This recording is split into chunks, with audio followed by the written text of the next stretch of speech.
কাজাকিস্তানের ম্যাঙ্গিস্টাও অঞ্চলের উস্টিয়ট মালভূমির এই শেষ প্রান্তটি যেন পৃথিবীর শেষ সীমানা।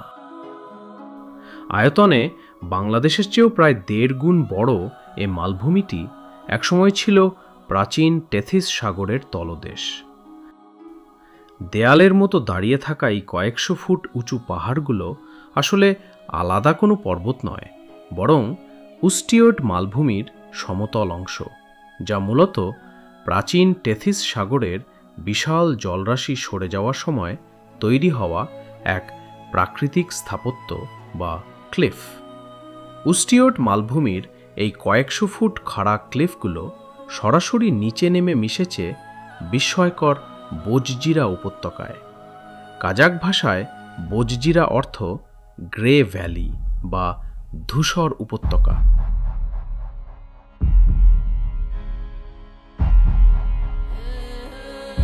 উপর থেকে সাদা চুনাপাথরের স্তূপগুলোকে দেখলে মনে হয় যেন ফেয়ারি টেলের এক একটি শ্বেত দুর্গ। তবে বোজজিরার সবচেয়ে বিস্ময়কর ও অপার্থিব অংশ হল এর বিশালাকার দুটি চুনাপাথরের চূড়া, যা স্থানীয়ভাবে ফ্যাং বা দানবের দাঁত নামে পরিচিত।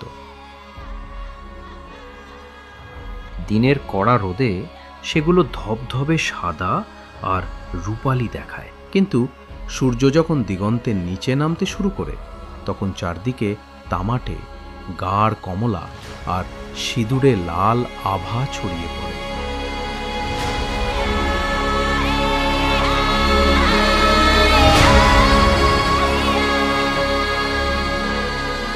ফ্যাং থেকে সমান্তরালে কিছুটা দূরেই অত্যন্ত বিপজ্জনক ও রোমাঞ্চকর এক সরু শৈলশিরা, ড্র্যাগন ক্রেস্ট। এর চূড়ায় দাঁড়িয়ে নিচে প্রায় 200 থেকে 250 মিটার উঁচু ধবধবে সাদা এই প্রস্তরস্তম্ভ দুটির দিকে তাকালে চোখে এক অদ্ভুত ভ্রম তৈরি হয়। মনে হয় কোনো এক পৌরাণিক দানব যেন পাতাল চিরে বেরিয়ে এসে তার প্রকাণ্ড দাঁত দিয়ে আকাশকে কামড়ে ধরার এক ব্যর্থ চেষ্টা করে চলেছে।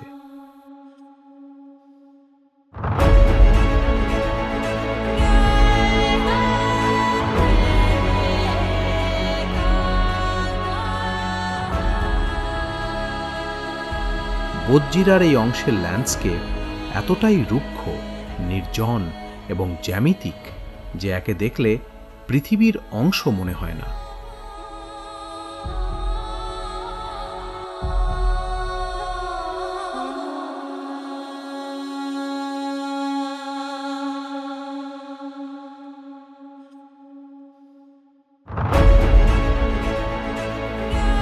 রাত নামলে বোজজিরার এই নির্জনতা যেন আরও প্রগাঢ় হয়ে ওঠে।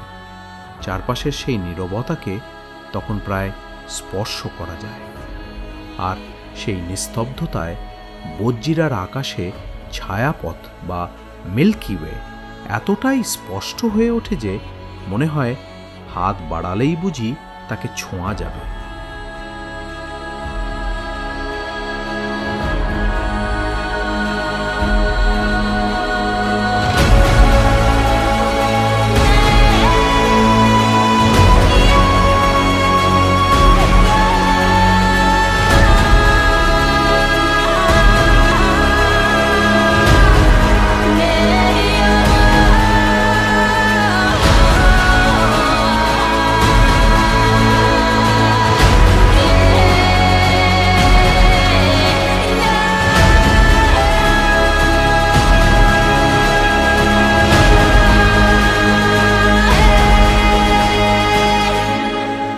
মাইলের পর মাইল বিস্তৃত এই নিস্তব্ধ আর প্রাণহীন প্রান্তরকে তার এই অদ্ভুত দৃশ্যপটের জন্য একে মার্স অন আর্থ বা পৃথিবীর মঙ্গল গ্রহ বলা হয়।